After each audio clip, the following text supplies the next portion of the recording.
அஸ்ஸலாமு அலைக்கும் வரஹ்மத்துல்லாஹி வபரகாத்துஹு.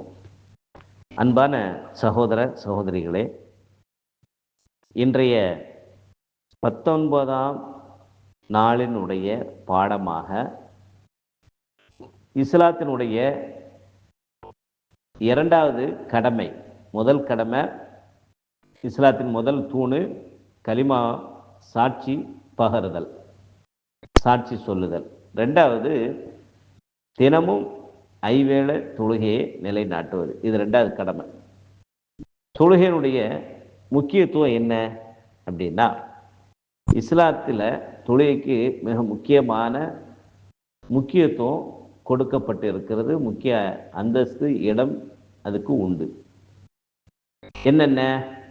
இஸ்லாத்தினுடைய 5 அடிப்படையான கடமைகளில் இரண்டாவது கடமை தினசரி ஐவேளை தொழுவது. இஸ்லாத்தினுடைய தூணில் அது ஒன்று. இது இல்லாம ஒரு மனிதனுடைய இஸ்லாம் நிலை பெறாது, முழுமை பெறாது.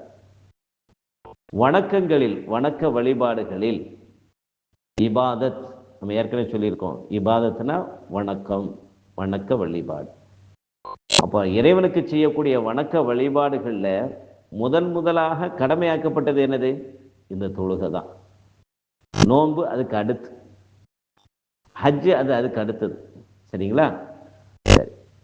தினசரி கடமையான இந்த வணக்கம் இறைவனையும் அல்லாஹுவையும் மனிதனையும், அவனுடைய படைப்பாகிய மனிதனையும், அதாவது ஒரு அடியானையும் இறைவனோடு இணைக்கக்கூடிய ஒரு வணக்க வழிபாடு தான் தொழுகை. இஸ்லாத்தினுடைய, முஸ்லிமுடைய வெளிப்படையான அடையாள சின்னம் தொழுகையாகும். ஒரு முஸ்லிமிற்கும் முஸ்லிம் அல்லாதவருக்கும் உண்டான வித்தியாசமே தொழுகைதான் என்று நபி அவர்கள் சொன்னார்கள். தொழுகை பேணியவர் முஸ்லிம், தொழுகாதவர் முஸ்லிம் இல்லை என்று சொன்னார்கள். அதுபோல மறுமை நாளில் ஒரு இறை நம்பிக்கையாளனிடத்தில் முதல்ல இறைவன் கேட்பது இந்த ஐவேளை தொழுகையை குறித்து தான். இது சரியாக இருந்தால் எல்லாம் சரியாகிவிடும், அடுத்தடுத்த எல்லா காரியமும் லேசாகிடும். இது சீர்கட்டு விட்டால் எல்லாமே சீர்கட்டு விடும். இந்த உலகத்தில் 2 விஷயங்கள் கண்குளிர்ச்சியாக்கி வைக்கப்பட்டு இருக்கிறது. அல்லாஹ் எனக்கு 2 விஷயத்தை கண்குளிர்ச்சியாக்கி தந்திருக்கா. ஒன்று, அவனுக்கு கட்டுப்பட்டு நடக்கூடிய கண்குளிர்ச்சியான சாலிகான மனைவி, பெண் ஒருவனுக்கு அமைவது. இரண்டாவது, தொழுகை என்று நபி அவர்கள் சொன்னார். அப்போ தொழுகையினுடைய இந்த சிறப்பை பற்றி, முக்கியத்துவத்தை பற்றி இதெல்லாம் இருக்குது. இப்போ தொழுகையினுடைய சிறப்பு பற்றி நிறைய ஹதீஸுகள் இருந்தாலும் ஒரே ஒரு செய்தியை சொல்கிறேன். அபூ ஹுரைரா என்ற நபியுடைய ஒரு தோழர், அவர் இந்த செய்தியை சொல்றாரு. ஒரு முறை முகமது நபி அவர்கள் சொன்னார்கள், ஒரு மனிதனுடைய வீட்டு அருகாமையில் சுத்தமான ஒரு நதி ஓடிக்கொண்டு இருக்கிறது, ஆறு ஓடிக்கொண்டு இருக்கிறது. அந்த ஆற்றில் அவர் தினசரி 5 வேளை குளிக்கிறார். அவருடைய உடலில் அழுக்கேதும் தங்குமா என்று கேட்கின்றார். அப்போ தோழர்கள் எல்லோரும் சொன்னாங்க, அவர் உடம்புல ஒரு அழுக்கு இருக்காது அப்படின்னு சொன்னாங்க. அப்போ இது மாதிரி தான் ஒரு மனிதன் தினமும் 5 நேர தொழுகையை முறையாக பேணி வந்தார்னு சொன்னார், தொழுது வந்தார்னா அவருடைய எல்லா பாவங்களையும் அது மன்னித்து விடும் என்று நபி அவர்கள் சொன்னார். இப்போ இந்த கடமையாக்கப்பட்ட இந்த தொழுகைகள், அவற்றின் பெயர்கள், அந்த தொழுகையினுடைய ரக்காத்களுடைய எண்ணிக்கை, அது எந்த நேரம் தொழணும் என்பதை குறித்த ஒரு விவரத்தை நம்ம பார்ப்போம். முதல்ல அல்லாஹு தாலா அவனுடைய அடியார்களாகிய நம் மீது 5 வேளை தொழுகைகளை கடமையாக்கி இருக்கிறான். 5 நேர தொழுகையுடைய பெயர்கள் என்ன? ஃபர்ஸ்ட் ஃபஜ்ர், முதலாவது ஃபஜ்ர். இந்த ஃபஜ்ர் என்ற தொழுகைக்கு இன்னொரு பெயர் இருக்கு, சுபுஹ். சுபுஹு, ஃபஜ்ர் அல்லது சுபுஹு. இது ஒரு தொழுகைக்கான 2 பெயர். இரண்டாவது தொழுகையினுடைய பெயர் லுஹர்.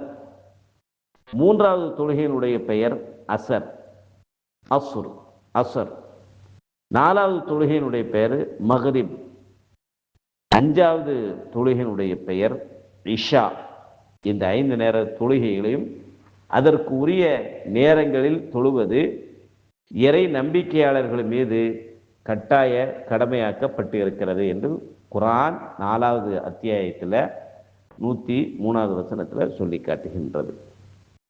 சரி, இப்போ கடமையான தொழுகையினுடைய ரக்காத்துகளுடைய எண்ணிக்கையும் அது நிறைவேற்றப்பட வேண்டிய நேரத்தை நாம் இப்போ பார்ப்போம். அதுக்கு முன்னாடி ரக்காத் அப்படின்னு சொன்னா என்ன அப்படின்னா, ரக்காத் அப்படின்னா எண்ணிக்கை. அது எப்படி செய்யணும், ஒரு ரக்காத் என்பதுக்கு என்னென்ன மனிதர்கிட்ட நிகழ்ந்திருக்கணும் அப்படிங்கிறது அது விரிவாக நம்ம பின்னால் சொல்கிறேன். இருந்தாலும் இப்போதைக்கு நம்ம விளங்குறதுக்காக சொல்றேன். சிறிது நேரம் நிலையில் நின்று இறைவனை துதி பாடுவது, அதனை தொடர்ந்து சிறிது நேரம் குனிந்து நின்று முட்டுக்காலை நம்முடைய உள்ளங்கையால் பிடித்து குனிந்த நிலையில் இறைவனை சிறிது நேரம் புகழ்வது, பிறகு நிமிர்ந்து நிலைக்கு வருவது, அடுத்து தரையில் மண்டியிடும் பொழுது 7 உறுப்புகள் தரையில் படணும். 2 கைகள், 2 கால்கள், 2 கால் விரல்கள், முட்டுக்கால் ப்ளஸ் 2 கால் விரல்கள். அது மாதிரி தலையில் தலை நெற்றியும் மூக்கும் தரையில் படணும். இந்த 7 உறுப்புகள் தரையில் படுற மாதிரி 2 முறை என்ன செய்யணும், குனியணும், அதை மண்டியிடணும். அதுக்கு சுஜூதுன்னு சொல்லுவாங்க, அல்லது 2 சஜிதா அப்படின்னு சொல்லுவாங்க. 2 சுஜூதுன்னு சொல்லுவாங்க, அல்லது சஜிதான்னு சொல்லுவாங்க. அது 2க்கும் மண்டியிடுதல்ங்கிறது பொருள். இந்த 2 இதையும் செஞ்சிட்டார்னா ஒரு ரக்காத் பரிபூர்ணம் ஆகிவிட்டது என்று பொருள்.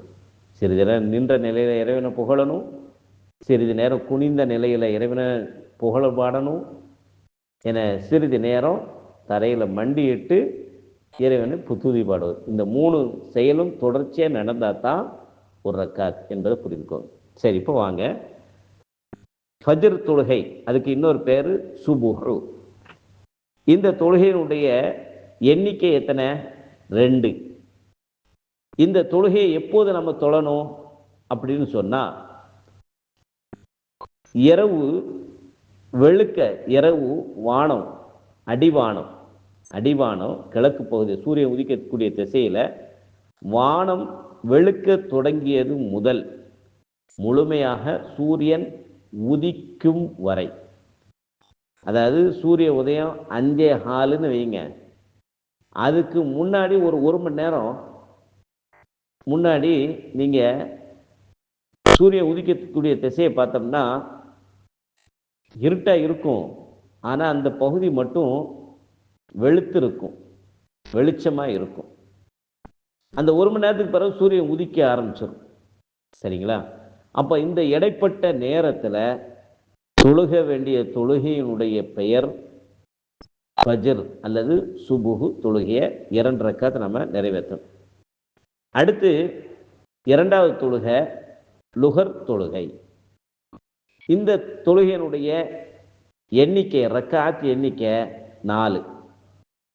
இந்த லுஹர் தொழுகையினுடைய நேரம் எப்போ அப்படின்னு சொன்னா, சூரியன் நடு உச்சியில இருந்து மேற்கு திசையை நோக்கி சாய தொடங்கியது முதல் ஒரு பொருளினுடைய நிழல் அந்த பொருளின் அளவுக்கு உயரும் வரை தொழுவதாகும். அந்த இடைப்பட்ட நேரத்தில் தொழுகிறது. உதாரணமா, சூரியன் நடு உச்சியில் இருக்கும் பொழுது நம்முடைய நிழல் எங்கேயுமே விழாது. அப்போ நம்முடைய நிழல் காலை வெயிலுங்கிற பொழுது சூரியன் உதயமாகி நடு உச்சிக்கு வருவதற்கு முன்னாடி சூரிய ஒளி நம்ம மேலே பட்டா நம்முடைய நிழல் மேற்கு திசையின் பக்கம் விழும். சூரியன் நடு உச்சியில இருந்து மேற்கு திசையில மறையும். அப்போ அந்த மேற்கு திசையை நோக்கி நகர நகர நகர கொஞ்சம் கொஞ்சமாக நகர்ந்து செல்லும் பொழுது நம்முடைய நிழல் நமக்கு கிழக்கு பகுதியில் விழும். சரிங்களா? அப்போ சூரியன் நடு உச்சியிலிருந்து மேற்கு திசையை நோக்கி கொஞ்சம் கொஞ்சமா நகர ஆரம்பித்ததுல இருந்து நம்முடைய உயரம், ஒரு பொருளுடைய உயரம், இங்க நான் விளங்குறதுக்காக நான் சொல்றேன், நம்முடைய உயரம் 5 ஃபீட்டு 6 அடி அப்படி இருந்ததுன்னா நம்முடைய நிழலும் 6 அடி இருக்கணும். அளந்து பார்த்தா 6 அடி இருக்கணும். நம்ம உயரமும் 6 அடி இருக்கணும், நம்முடைய நிழலும் 6 அடி இருக்கணும். இப்படி இருக்கிற இடைப்பட்ட அந்த நேரத்தில் நாம லுஹர் தொழுகையை தொழுகிறோம். உதாரணமா 12 மணிக்கு நண்பகல் நேரம்னு வைங்க, லுஹர் தொழுறன்னு வைங்க. அசர் தொழுகையை நம்ம எத்தனை மணிக்கு தொழுவோம்? 3:30 மணிக்கு தொழுவோம். அப்போ ஏறக்குறைய ஒரு 3 மணி நேரத்தில் நம்மளுடைய நிழல் உயரம் நம்முடைய அசல் உயரத்துக்கு வந்துடும். இந்த இடைப்பட்ட நேரத்தில் தொழுகிற தொழுகைக்கு பேர் தான் அசர் தொழுகை, லுஹர் தொழுகை. அதுக்கடுத்து 3வது தொழுகை அசர் தொழுகை. இதனுடைய எண்ணிக்கை 4 ரக்காத்துகள், 4 ரக்காத். இந்த தொழுகையினுடைய நேரம் எப்போ? நம்முடைய உயரம், ஒரு பொருளுடைய லுஹர் தொழுகை நேரம் முடிந்த உடனேயே அசர் தொழுகைக்கான நேரம் தொடங்கிடும். அதாவது ஒருவர் அவருடைய அசல் உருவத்தினுடைய நிழல் அவர் அளவிற்கு வந்து விடுமையானால், அந்த மனிதனுடைய அசல் அளவிற்கு நிழலும் வந்து விட்டது என்றால், அதில் இருந்து சூரியன் மறையும் வரை இடைப்பட்ட நேரத்தில் அசர் தொழுகையை நிறைவேற்றணும். சரிங்களா? இதுக்குள்ள நேரம் என்ன? 3:30 மணிக்கு நம்ம போய் வெயிலில் நின்னோம்னா நம்முடைய நிழல், நாம 5 அடி இருக்கக்கூடிய நம்முடைய நிழலை பார்த்தோம்னா 5.25 அடிக்கு இருக்கும், 5.5 அடியே அடைஞ்சிருக்கும். நம்ம உயரம் 5 அடி, நம்முடைய நிழலுடைய உயரம் 5.5 அடி வந்துருச்சு அப்படின்னா அது அசருடைய நேரம் என்று நாம் புரிந்து கொள்ளணும். அந்த நேரம் எது வரைக்கும் நீடித்து இருக்கும்? சூரியன் அஸ்தமிக்கும் வரை, சூரியன் மறைய தொடங்கும் வரை. எத்தனை மணிக்கு சூரியன் மறையுது? 6:30 மணிக்கு மறையுது. அப்போ 3:30லிருந்து 6:30க்கு எவ்வளோ நேரம்? 4:30, 5:30, 6:30, ஏறக்குறைய ஒரு 3 மணி நேரம். இந்த 3 மணி நேரம் இடையில தான் நாம் அசர் தொழுகையை நிறைவேற்றணும். அடுத்து மகரிப் தொழுகை, இதனுடைய எண்ணிக்கை 3 ரக்காத். இந்த தொழுகை எப்போ தொழணும்? சூரியன் முழுவதுமாக மறைந்தவுடன். சூரியன் முழுவதுமாக மறைந்தவுடன், சூரியன் முழுவதும் மறைகிறதுக்கு 5 நிமிஷம் ஆகும். மறைந்ததில் இருந்து மேற்கே செம்மேகம் முழுமையாக மறையும் வரை. இப்போ 6:30 மணிக்கு சூரியன் மறைஞ்சிருதுன்னா, மறைஞ்சாலும் இருள் கொஞ்சம் கொஞ்சமாக தான் சூழ்ந்து வரும். நாம் சூரியன் மறைந்த மேற்கு திசையை பார்க்கும் பொழுது இங்கே இருட்டு இருக்கும், அங்கே என்ன செம்மை இருக்கும், சிவப்பு கலரில் அந்த வானம் செவந்து போய் இருக்கும், செக்க செவந்த வானமாக இருக்கும். அப்போ அந்த செம்மை முழுமையாக மறையும் வரை மகரிப் தொழுகையுடைய நேரம் இருக்கிறது. அடுத்த தொழுகை இது ஏறக்குறைய ஒரு 1.25 மணி நேரம் இருக்கும். 6:30க்கு மகரிப்னா 7:30, 7:45க்கு இஷா தொழுகையுடைய நேரம் வந்துடும். அப்போ அந்த 1.25 மணி நேரத்துக்குள்ளால அந்த மகரிப் தொழுகையை தொழுகிறோம். 5வது தொழுகை இஷா தொழுகை. மகரிப் தொழுகையினுடைய நேரம் முடிவடைந்ததில் இருந்து இருண்ட வானத்தில் இருள் முழுமையாக வானத்தை சூழ்ந்து கொண்டால், இரவை 3 பகுதியாக பிரித்து அந்த 3இல் ஒரு பகுதி வரைக்கும் உண்டான நேரத்தில் இஷா தொழுகையை தொழுது கொள்ள வேண்டும். இதை விளங்குறது எப்படி அப்படின்னா, சூரியன் மறைகிறது எப்போ? 6:30க்கு. திரும்ப சூரியன் உதிக்கிறது 5:30க்கு. அப்போ இந்த 6:30 மணியில இருந்து அதிகாலை 5:30 மணிக்கு சூரியன் உதிக்க அது வரைக்கும் உண்டான இடைப்பட்ட நேரம் எவ்வளோன்னு பார்த்தோம்னா 12 மணி நேரம்னு வைங்க.